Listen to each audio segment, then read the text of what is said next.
आज हम 11th class का मैथ स्टार्ट कर रहे हैं। ठीक है, 11th क्लास में सबसे पहला चैप्टर जो आपका मैथमेटिक्स का है वो है सेट्स। ठीक है, तो देखिए 11th क्लास का जो मैथ्स है, 11th 12th में जो आप मैथ्स पढ़ेंगे वो 10th से 9th 10th से काफ़ी अलग है। ठीक है, इसके अंदर आपको एक रियल मैथमेटिक्स वाली फीलिंग भी आएगी और अच्छे अच्छे क्वेश्चंस देखने को मिलेंगे, काफ़ी कुछ नया सीखने को मिलेगा। ठीक है, 11th क्लास का जो मैथ्स है 11th 12th का, आप इसको कह सकते हैं this is the basic mathematics of all the engineering. ठीक है, फिज़िक्स का बेस यहाँ पर है। और अगर आपने आगे मैथ्स के अंदर फ्यूचर बनाने की सोची है, अगर आप मास्टर्स पीएचडी वगैरह करना चाहते हैं मैथ्स से, तो उसके लिए आपको 11th 12th का ये जो बेसिक है ये अच्छे से आना चाहिए। ठीक है, तो 11th में जो मैथ्स है और जो 10th में मैथ्स है उसमें काफ़ी डिफरेंस रहेगा। ठीक है, मैथ्स के अंदर उसमें क्या होता था कि आपको एक फॉर्मूला होता था, उससे related 10 question as it is. ठीक है, आप उसको बड़े आराम से कर लेते थे। अब जहाँ पर जो आएगा उसमें हर क्वेश्चन में कॉन्सेप्ट होगा। ठीक है, कहीं ना कहीं थोड़ा सा चेंज आता ही आता है। ठीक है, तो हम शुरुआत करते हैं। हमारे सबसे पहला जो चैप्टर है वो है सेट्स। ठीक है, तो सेट चैप्टर जो है, हम सबसे पहले समझते हैं कि सेट होता क्या है। ठीक है, आपने 9th क्लास में पढ़ा है पॉलिनोमियल। ठीक है, 10th में पढ़ा है ट्रिग्नोमेट्री। वो सब कहाँ से आया है, तो उसकी जो बेसिक जो है वो सेट से स्टार्टिंग होती है। ठीक है, पहले हम सेट्स पढ़ेंगे, सेट्स के बाद रिलेशन, रिलेशन के बाद फंक्शन, जो आपके चैप्टर नंबर 2 है, रिलेशन एंड फंक्शन। और फिर हमें वहाँ से पता लगेगा कि yes, polynomial is a function, trigonometry is a function.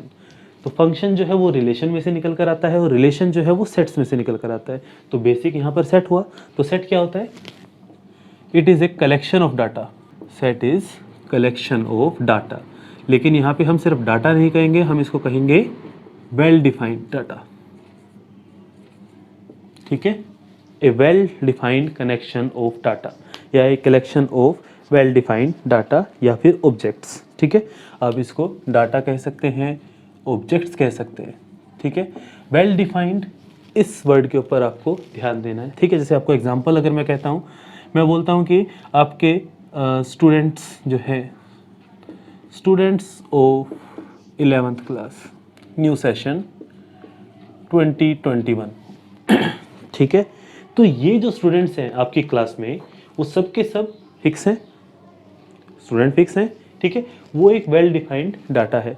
अब अगर मैं आपसे इसमें कहता हूं कि बेस्ट इन स्टडीज, यहाँ पर कुछ ना कुछ स्टूडेंट्स के नाम आएंगे। क्या वो लिस्ट चेंज हो सकती है जो स्टडी में बेस्ट है? हो सकता है कि जिस बच्चे के मैथ्स के अंदर 100 आउट ऑफ 100 आए हो 10th में, वो 11th क्लास में आके उसके 100 में से 70 स्कोर करे हो। ठीक है, हो सकता है कुछ बच्चे ऐसे हो जो 10th में उनके 70 थे 100 में से, और वो यहाँ पर 100 आउट ऑफ 100 हो जाए। तो ये जो है, जो स्टडी में बेस्ट है, या फिर आप इसको कहो कि बेस्ट इन गेम्स, तो हम इसको, ये है कि ये वेल डिफाइंड नहीं है, this is not well defined. ठीक है, हो सकता है कि कोई स्टडीज़ के अंदर सारे सब्जेक्ट में कोई अच्छा नहीं हो सकता एक साथ। ठीक है, हो सकता, देखिए बहुत ही रेयर चांस होते हैं, वरना हर एक का एक स्पेशल सब्जेक्ट होता है, एक फेवरेट सब्जेक्ट होता है, तो वो अपने फेवरेट सब्जेक्ट में अच्छा होता है, बाकी सब्जेक्ट्स में भी होता है। ठीक है, लेकिन स्टडीज़ के अंदर हम ये नहीं कह सकते कि हाँ वो हर सब्जेक्ट में द बेस्ट है। ठीक है, उसको एक सब्जेक्ट उसका बेस्ट होता ही होता है। या फिर हम इसका एक एग्जांपल लेते हैं कि डाटा हो या फिर एक collection of Indian cricket team players. ठीक है, ये जो कलेक्शन है जो फिलहाल है अभी, यहाँ पर हम टाइम डाल देते हैं 2021 में। ठीक है, ये एक वेल डिफाइंड डाटा है, तो हम इसको कह सकते हैं कि ये एक सेट है, क्योंकि जो खिलाड़ी है वो तो वही रहेंगे। अगर मैं कहता हूँ कि collection of best cricket players, तो हो सकता है कि जो मुझे बेस्ट लगे वो आपको बेस्ट ना लगता हो सकता है जो आपको बेस्ट लगे वो किसी और को बेस्ट ना लगे। तो जो डाटा प्लेस के साथ, पर्सन्स के साथ चेंज हो रहा है, हम उसको सेट नहीं कह सकते। ठीक है, ठीक है ना। अब अगर ये जैसे इंडियन क्रिकेट टीम प्लेयर्स हैं, अगर आप इसको हरियाणा के किसी से पूछोगे, अगर उसको क्रिकेट की नॉलेज है तो सेम लिस्ट आएगी। ठीक है, राजस्थान वाले से पूछोगे सेम आएगी। और हो सकता है जो फॉरेन में हमारे जो क्रिकेट फैंस हैं वो भी अगर इंडियन क्रिकेट टीम के मेंबर्स को जानते हैं तो उनके लिए भी लिस्ट वही है, लेकिन बेस्ट प्लेयर्स के लिए लिस्ट वही हो ऐसा ज़रूरी नहीं है। ठीक है, तो collection of well defined object is called set. ठीक है, कुछ एग्जांपल ले लेते हैं। कलेक्शन ऑफ नेचुरल नंबर, तो ये पूरी दुनिया में वही रहेगा। नेचुरल नंबर कहाँ से कहाँ होते हैं? 1 से लेके इन्फिनिटी तक। तो ये क्या है? ये एक सेट है, ठीक है। उसी तरह से कलेक्शन ऑफ होल नंबर या फिर collection of days in a week, week में जो डेज होते हैं Monday Tuesday Wednesday Thursday Friday Saturday Sunday, ये कलेक्शन, ये सेट है, फिक्स है, ठीक है। और इसी तरह से कलेक्शन ऑफ मंथ, ये सब क्या है, ये कलेक्शन है और ये सारे के सारे वेल डिफाइंड है, तो ये एक सेट होगा, ठीक है। तो सेट की डेफिनेशन पता लगी, सेट क्या होता है, एक कलेक्शन ऑफ डाटा, ठीक है। कोई डाउट हो इसमें, ठीक है। उसके बाद इसके अंदर जो हमें ध्यान रखना है कि अगर एलिमेंट्स, सेट के जो मेंबर्स हैं, जो इसके एलिमेंट्स हैं, अगर वो चेंज हो रहे हैं तो वो सेट नहीं होगा, ठीक है। यानी कि अगर किसी कलेक्शन के एलिमेंट्स चेंज हो रहे हैं, जैसे कि मैंने आपको ये एग्जांपल दिया था, बेस्ट क्रिकेट के प्लेयर्स, हो सकता है कि आपको कोई और लगता हो, आपके फ्रेंड को कोई और लगता हो। जैसे अगर हम आज के टाइम का एग्जांपल लें तो कुछ लोग जो है वो कहेंगे कि धोनी इज़ द बेस्ट, कुछ कहेंगे नहीं कोहली बेस्ट है, कुछ कहेंगे नहीं रोहित शर्मा बेस्ट है। तो अलग अलग लोगों के लिए अलग अलग उनका जो है उनका वो पर्सपेक्टिव है, उनका अपना अपना उनकी थॉट्स है, ठीक है। तो वो एक सेट नहीं है, ओके। तो ये थी सेट की डेफिनेशन, एक बार इसको नोट कर लीजिए। अब आपके मन में आ रहा होगा कि सर मैथ्स में डेफिनेशन कब से आने लगी। तो मैथ्स में जो है हमें जब तक बेसिक नहीं पता होगा तब तक हम क्वेश्चंस कैसे करेंगे, ठीक है ना। तो शुरुआत में हमें एक बार बेसिक्स तो डिस्कस करना ही होता है, ओके। एक बार इसको नोट कर लो। उसके बाद हमारे पास आता है कि सेट को हम रिप्रेजेंट कैसे करते हैं। तो रिप्रेजेंटेशन ऑफ अ सेट, तो रिप्रेजेंटेशन हम इसकी करते हैं by capital letters, capital letters, ठीक है। और जो इसके एलिमेंट्स है, representation of elements of set, ये बाय स्मॉल लेटर्स, ठीक है। एंड ये हमेशा होते हैं करली ब्रैकेट्स में, ठीक है। एग्जांपल लेते हैं हम कि एक सेट है हमारे पास ए, ठीक है। ये है सेट ऑफ वोवल्स, सिंपल सा एग्जांपल लेते हैं, ए सेट ऑफ वोवल्स। तो हम इसको लिखेंगे कि ये है सेट ब्रैकेट्स के अंदर ए ई आई ओ यू, ये है एक सेट का रिप्रेजेंटेशन, ठीक है, पता लगा। उसी तरह से मैं कहता हूं कि हमारे पास एक सेट है बी और B is set of days of week, तो वीक के डेज का सेट है बी। तो हम बी को कैसे लिखेंगे, बी होगा, कौन से डे होते हैं, Sunday Monday Tuesday Wednesday Thursday Friday Saturday. तो ये इसका रिप्रेजेंटेशन हो गया। सेट को रिप्रेजेंट करना है कैपिटल लेटर से और उसके अंदर जो उसके मेंबर्स है, इन मेंबर्स को हम बोलते हैं एलिमेंट्स, एलिमेंट्स ऑफ सेट। तो इस सेट के एलिमेंट, ये एलिमेंट्स है इसके, ठीक है। उसी तरह से इसके ये एलिमेंट्स है, ठीक है। एलिमेंट्स मतलब उसके जो मेंबर्स हैं, ठीक है। कोई डाउट हो इसमें। तो ये था हमारे पास सेट, उसका रिप्रेजेंटेशन आ गया। इस तरह से हम इनको करली ब्रैकेट्स के अंदर शो करते हैं, ठीक है। एक बार नोट कर लीजिए इनको एग्जाम्पल के लिए। ये हमारे पास कुछ एग्जाम्पल्स है सेट के। n का मतलब है एक सेट ऑफ नेचुरल नंबर, ठीक है। अब नेचुरल नंबर अगर हम इसको इसकी फॉर्म में लिखना चाहें तो कैसा होगा, n 1 2 3 4 अप टू इन्फिनिटी चलता रहेगा, ठीक है।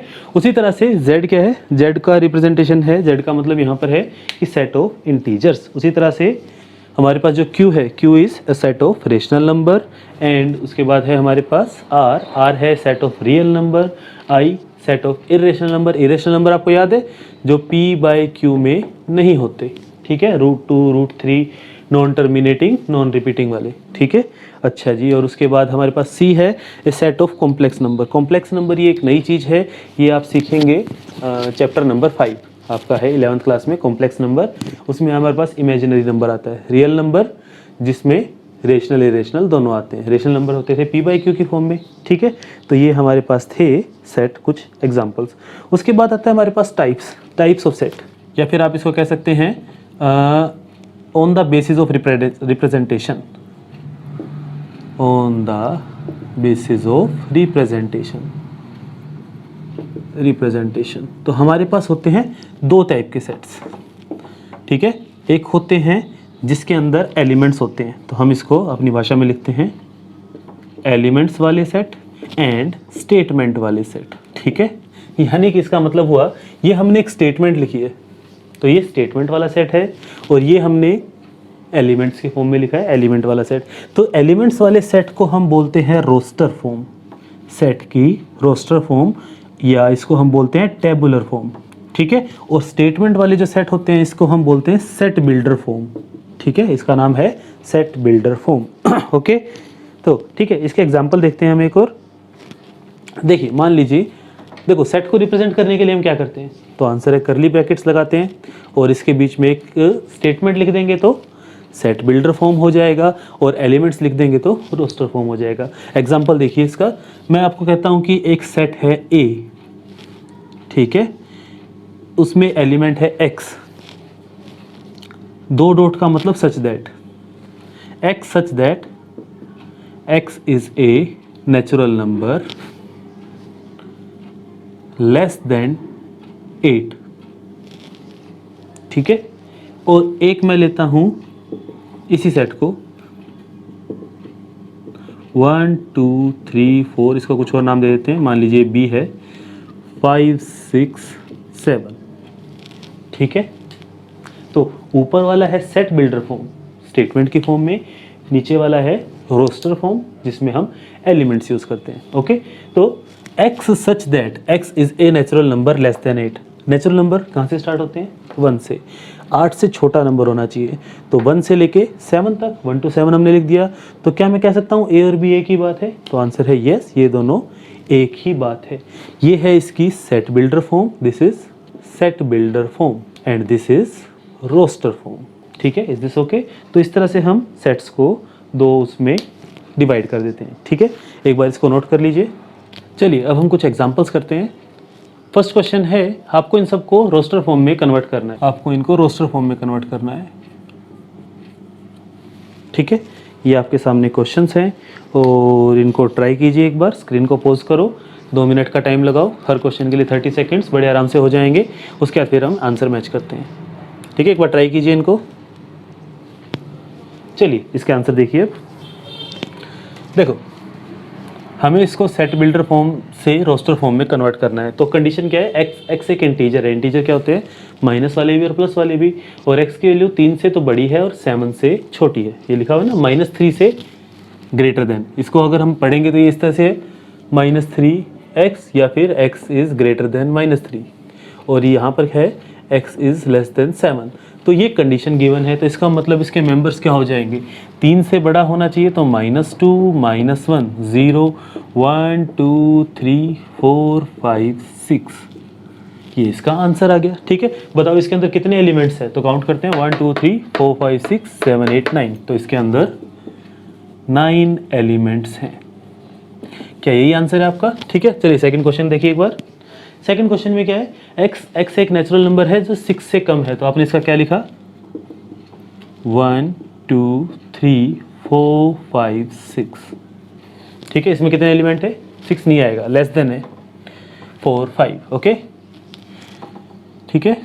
चलिए थर्ड वाला पार्ट देखते हैं। सी, x क्या है, x इज n का मतलब नेचुरल नंबर है, मल्टीपल ऑफ 5 के टेबल पे डिवाइड होगा, यानी कि 5 का मल्टीपल है, और x की वैल्यू 20 से कम है, तो 5 के टेबल में एक तो 5 आएगा, एक 10 आएगा, एक 15 आएगा और एक 20 आएगा, ठीक है। देखिए इस साइन का क्या मतलब है, x less than equal to 20 का मतलब है x एंड ये इन दोनों का मिक्सचर है, ठीक है। यानी कि ये x जो है वो 20 के इक्वल भी हो सकता है और 20 से कम भी हो सकता है, ओके, ठीक है। यही आंसर है आपका थर्ड का। फोर्थ क्वेश्चन में हमारे पास एक इक्वेशन है, x की वैल्यू इस तरह से है कि इस इक्वेशन का आंसर 0 आएगा, यानी कि इसके फैक्टर निकालने, ठीक है। इसके आपको फैक्टर निकालने, तो फैक्टर निकालने का हमारे पास तरीका क्या था, क्वाड्रेटिक इक्वेशन। तो क्वाड्रेटिक इक्वेशन लगाते हैं, तो बताइए फॉर्मूला था माइनस का बी यानी कि माइनस में -7। क्वाड्रेटिक फॉर्मूला क्या था, -b plus minus square root of b square minus 4ac divided by 2a, ठीक है। 10th क्लास में चैप्टर नंबर 4 में पढ़ा था हमने क्वाड्रेटिक फॉर्मूला। तो b की value 7, -7 plus minus square root of b square, b का स्क्वायर यानी 7 का square 49, -4 multiply a multiply c, C की वैल्यू -8 है, डिवाइडेड बाई 2a, 2 इंटू 1, तो ये आया -7 plus minus square root of 49 minus minus plus 8 4 ज़ा 32, तो इनको ऐड करोगे तो आएगा 121, और 121 होता है 11 का, तो -7 प्लस माइनस 11 बाई 2, एक बार माइनस वाला लेंगे तो माइनस वाला लोगे तो कितना आएगा, -7 minus 11 by 2 and -7 plus 11 by 2, ये इसके मेंबर आ गए। 11 और 7 18, 18 का हाफ 9, यानी कि एक तो आया -9 और एक आया 2, तो ये इसके मेंबर हो गए। ठीक है, अब इस क्वेश्चन को देखो कितना भी कॉम्प्लिकेटेड बना सकते हैं हम। इसके अंदर आपको यहाँ पर 2 की जगह 3 पावर दे सकते हैं कि 3 पावर है, सोल्व करो, कर सकते हैं। ठीक है, तो और भी बहुत सारे स्टेटमेंट हम इसमें बना सकते हैं। क्वेश्चन इसमें 1 या 2 मार्क्स में कई बार पूछ लेते हैं कि इसको सेट बिल्डर फॉर्म में कन्वर्ट करो या इसको रोस्टर फॉर्म में कन्वर्ट करो। तो सेट बिल्डर अगर गिवन हो तो रोस्टर में हम कन्वर्ट कर सकते हैं। आई होप ये चीज़ क्लियर है। ठीक है, कुछ और क्वेश्चन देखते हैं जिसमें हम रोस्टर से सेट बिल्डर फॉर्म चेंज करेंगे। ओके, एक बार इनको नोट कर लो। चलिए, ये हमारे सामने है 4 क्वेश्चंस, इनको हमें सेट बिल्डर फॉर्म में कन्वर्ट करना है। तो थोड़ा एक बार सोचिए इनको कैसे किया जाए और फिर उसके बाद हम आंसर मैच करेंगे। ठीक है, हर क्वेश्चन के ऊपर आप इसमें 1 मिनट का टाइम लगाइए, क्योंकि सेट बिल्डर फॉर्म में कन्वर्ट करना थोड़ा सा ज़्यादा सोचने वाला काम है, अधिक चिंतन का विषय है। ओके, तो एक बार आप इसको ट्राई कीजिए, उसके बाद फिर हम इसके आंसर चेक करते हैं। ठीक है, 4 मिनट के लिए स्क्रीन पॉज कर दो एक बार, उसके बाद इसको ट्राई करो। चलिए मैच करते हैं आंसर।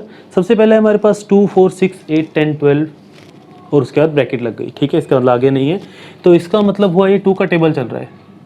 तो हमारे पास जो x है इसका मेंबर वो कैसे है, x is equals to 2n, where n is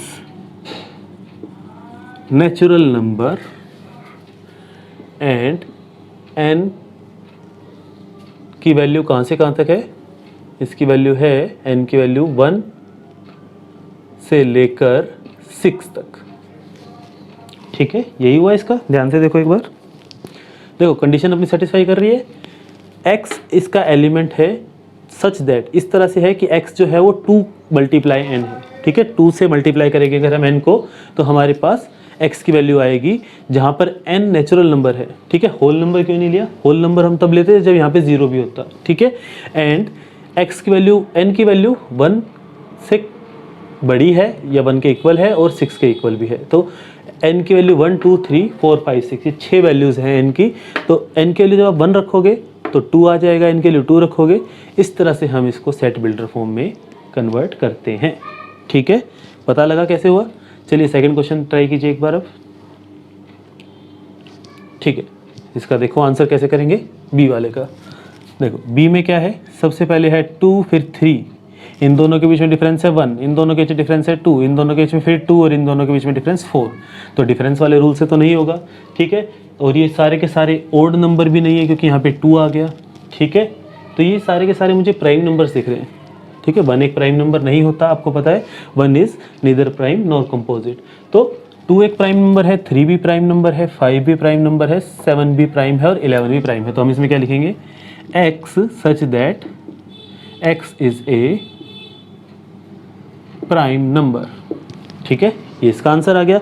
लेकिन ये आंसर कंप्लीट नहीं है, क्यों, क्योंकि हमारे पास लिमिट है, सबसे बड़ा नंबर 11 है, लेकिन यहाँ पे तो कितना भी हो सकता है, आगे तक चल सकता है। हम यहाँ पे लिमिट लगाएंगे and x is less than 12, ये लगा सकते हो। दूसरा x इज लेस देन 13 भी लगा सकते हो, 14 भी लगा सकते हो, 15 भी और 16 भी। 17 नहीं लगा सकते, लेस देन 17 लगा सकते हो, लेस देन इक्वल टू 17 लगा सकते हो। ये 17 खुद एक प्राइम नंबर है। ठीक है, तो हमने 13 ही क्यों लगाया, तो आप इसमें 12 लगाओगे तो भी आपका कोई आंसर गलत नहीं करेगा, क्योंकि हमने यहाँ लिख दिया ना कि 12 से छोटा प्राइम नंबर कौन सा है, तो 11 तो है ही। ठीक है, ये इसका आंसर आ गया। ठीक है, चलिए एक बार थर्ड क्वेश्चन को ट्राई कीजिए एक बार। इसका थर्ड क्वेश्चन कैसे होगा, चलो हम ट्राई करते हैं, फिर इसको बताना इसका आंसर ठीक है क्या, आपने जो सोचा वही। 6 10 14 18, ओके, तो ये सब में 4 4 का गैप है, दिख रहे हैं ना, 4 4 का गैप है। तो क्या ये एपी है, बिल्कुल है एपी।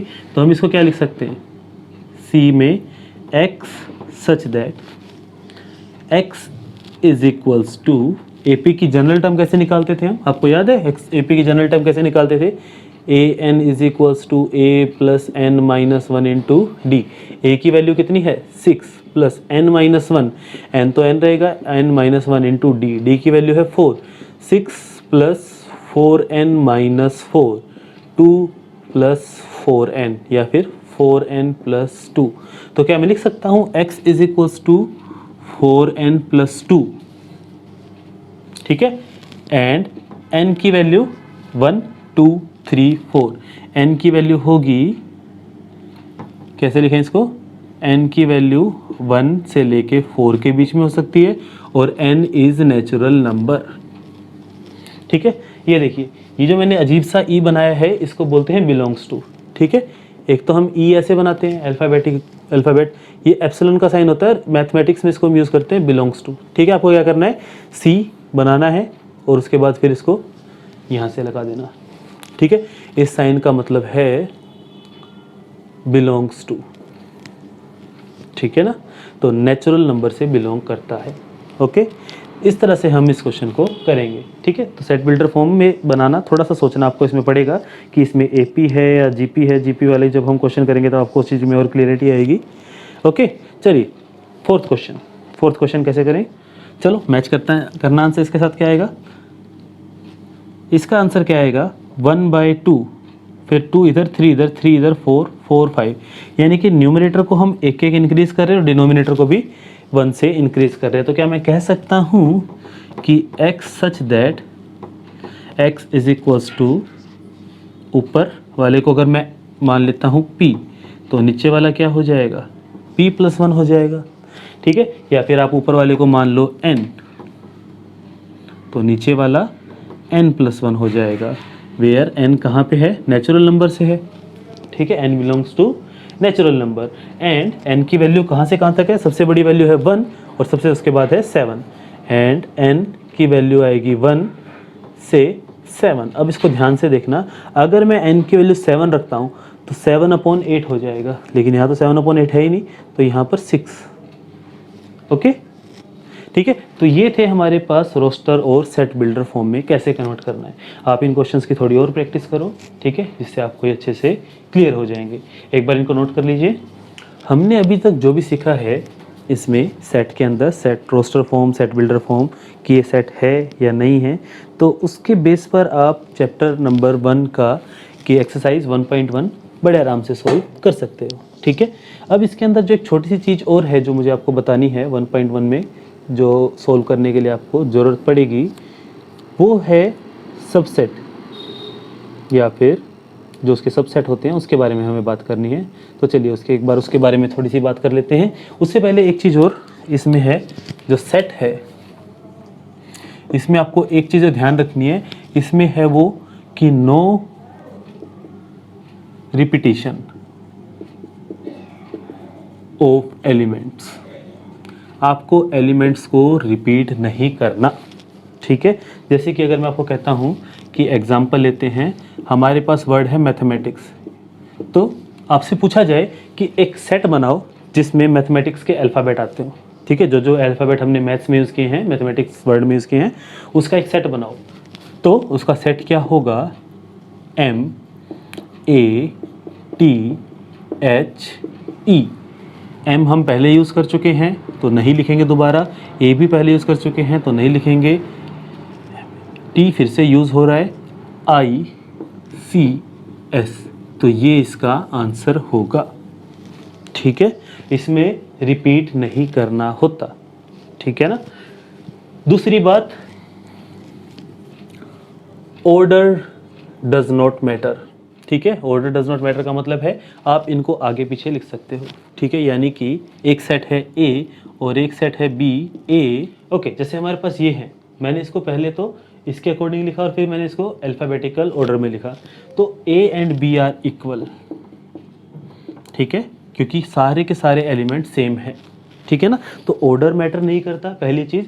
दूसरी चीज़ ये है कि आपको रिपीटेशन भी नहीं करनी, ठीक है ना, एलिमेंट्स की रिपीटेशन नहीं करनी इसमें, ओके। कोई डाउट इसमें, ठीक है। उसके बाद इसमें आता है कि सबसेट। सबसेट क्या होता है, सब means part of set is subset, ठीक है। जैसे मैं कहता हूँ कि मेरे पास एक सेट है ए, उसके अंदर मेंबर है 1 2 3 4 5 6। मैं कहता हूँ मेरे पास एक सेट है बी 2 3 5।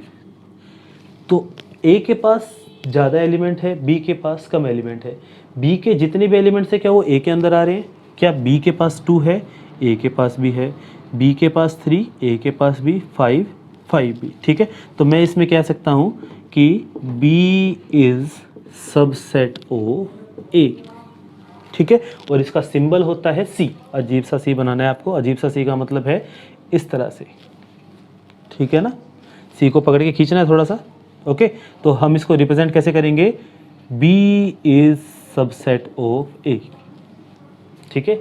इस सिंबल का मतलब ये लाइन है, यानी कि बी इज सबसेट ऑफ ए। और अगर मैं इसको उल्टा लिख दूं, ए बी, ऐसे भी लिख सकते हैं इसको, ठीक है।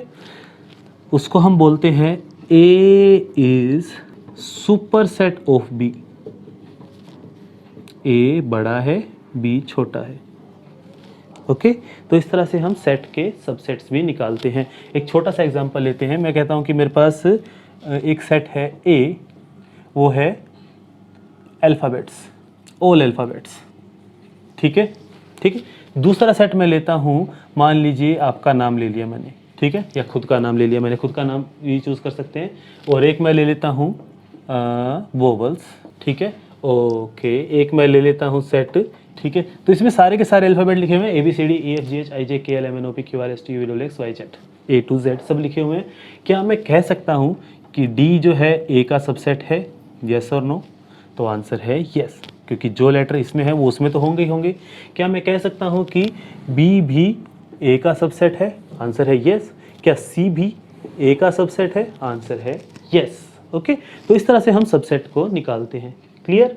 तो आज एक बार आप एक्सरसाइज 1.1 को ट्राई कीजिए। इस वीडियो में जो हमने सीखा उससे आप 1.1 को बड़े आराम से सोल्व कर पाएंगे, ठीक है। एक बार आप उसकी प्रैक्टिस कीजिए। और सबसे ज़रूरी जो पार्ट है मैथ्स में वो है अंडरस्टैंडिंग एंड प्रैक्टिस, ठीक है। आपको प्रैक्टिस ज़रूर करनी है। जितनी ज़्यादा प्रैक्टिस करोगे आपका उतने ही अच्छा मैथ्स होता जाएगा, ठीक है।